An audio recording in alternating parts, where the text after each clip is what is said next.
Thanks for joining us on NewsNation Rush Hour. I'm Nichole Berlie, and questions continue to swirl surrounding the classified documents found in President Biden's possession. 5 more pages with sensitive information discovered at his Delaware home by his lawyers over the weekend. So what comes next? Joining us to help answer that question, Bob Cusack, editor-in-chief with our partners at The Hill. Welcome back, Bob. Thanks for being with us again. We still don't know what's in these documents, how many were found, how many are still out there. When could we finally start to get some of that information?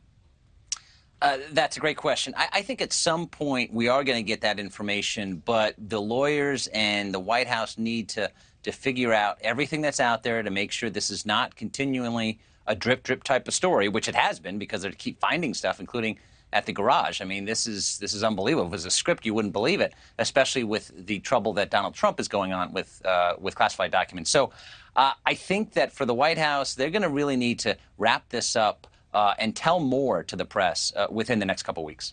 You know, and Bob, there's still a lot of scrutiny on the fact that the president's personal lawyers found and then handled these classified documents. You know, presumably these are individuals who do not have the proper clearance. How will that impact this investigation and potential consequences?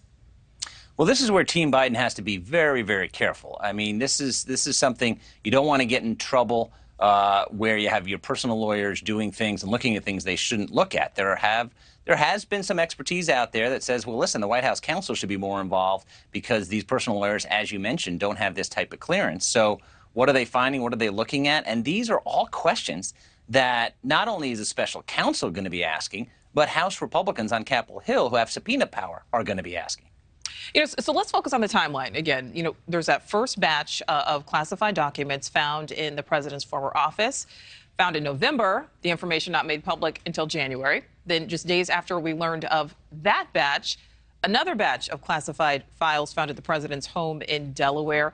Would there be any legitimate reason for the president's lawyers to wait to release that information public? And I ask that because, of course, there is the ongoing investigation right now surrounding the former president.